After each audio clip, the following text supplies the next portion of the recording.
Olá, pessoas! Então, eu sou a professora Letícia, sou professora de História do Imaculada Conceição, o cursinho pré-vestibular, e eu vou falar um pouquinho para vocês a respeito da ditadura militar no Brasil.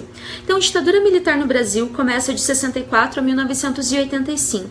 Então, em 64, quando os militares assumem o poder, eles assumem sob um pretexto, de que eles estavam salvando a democracia. Quando os militares assumem, eles retiram João Goulart, o presidente, que era o vice, democraticamente eleito, e institui, um governo provisório. Então, dentro desse governo provisório, de 64 a 67, muitos políticos apoiaram o golpe militar. Então, o golpe, por isso que a gente fala que a ditadura militar, ela não é só militar, ela é uma ditadura civil-militar. Então, houveram políticos que apoiaram os militares. Quem foram esses políticos? Um deles era o Carlos Lacerda. Carlos Lacerda, então governador, do Rio de Janeiro, do estado da Guanabara, e outro governador, que é o Magalhães Pinto, um governador de Minas Gerais. Então, esses dois governadores achavam que a ditadura militar salvaria o Brasil dos comunistas, havia essa ameaça comunista, a pretensa ameaça comunista, e diante disso, os militares se propuseram a instituir uma junta militar, de governo provisório. O Carlos Lacerda achava que em 67 haveria uma nova eleição, mas não houve uma nova eleição, porque o mandato do Marechal Castelo Branco, ele foi prorrogado de 64 a 67. Então, os atos institucionais. Muitas pessoas foram às ruas nesse domingo pedindo o ato institucional número 5. Mas para a gente pensar no que são atos institucionais, eu quero recuperar um pouquinho desde o ato institucional número 1. Primeiro, então, esse ato institucional número 1, que instituiu esse governo provisório. O ato institucional número 2, que instituiu que as eleições para presidente seriam eleições indiretas. O que significa? Que os militares escolhiam os presidentes, fecha o Congresso Nacional, então não havia deputados, senadores, tudo fechado. Então, ato institucional número 3, que tornava a eleição indireta de governadores, e os governadores podiam nomear prefeitos das capitais. Então não havia democracia. Então eles escolhiam quem participava das eleições. Ato institucional número 4, era necessário agora que os militares precisavam se manter no governo. Como que eles iriam se manter no governo?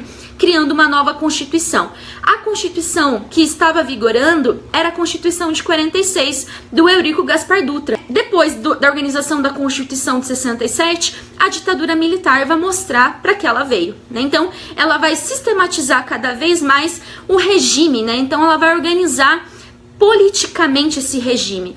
Tanto que, lembram que eu falei para vocês que o governo, a ditadura militar, era uma ditadura civil, Carlos Lacerda vai se organizar agora, com JK e João Goulart para tentar retomar a democracia. Então, até mesmo, o Carlos Lacerda, que havia sido oposição a João Goulart, ele ele percebeu que ditadura militar não era o caminho correto para a democracia. Por que as pessoas criam uma imagem de que a ditadura militar foi boa? Primeiro, havia censura aos meios de comunicação.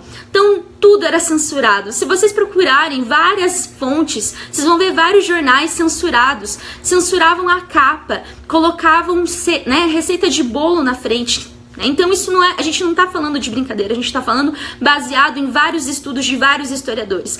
E por que essa imagem da ditadura era boa foi construída? Porque a ditadura, além de investir na censura e na repressão, ela investia na propaganda. Então, o ato institucional número 5, que é o principal ato institucional da ditadura, olhem lá o que ele previa. Fim do habeas corpus para presos políticos. Então, todo aquele que fosse preso, considerado subversivo. O que era considerado subversivo na ditadura militar? Ser oposição.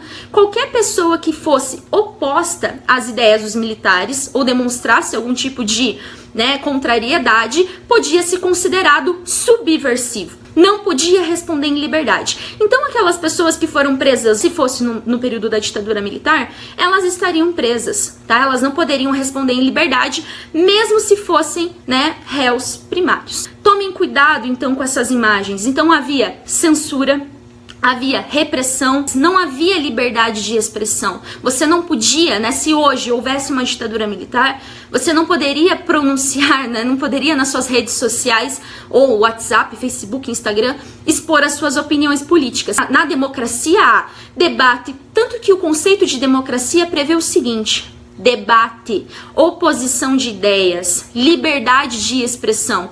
Isso tá na Constituição de 88, gente. Não é declaração comunista. Leiam a Constituição de 88. Ela garante as liberdades civis, as liberdades políticas, né? Então, direitos civis, direitos políticos. Um dos problemas hoje, ainda em relação à ditadura militar, é a memória sobre a ditadura militar. Tá? Então, se informem, procurem informações, leiam a Constituição de 88, estudem um pouquinho para entender um pouquinho sobre direitos sociais no Brasil, cidadania e o que é, né? A gente vai defender até a morte, que é a democracia. Democracia tem que ter oposição, tem que ter debate de ideias. Não existe uma democracia, né, que não haja debate de ideias, tá?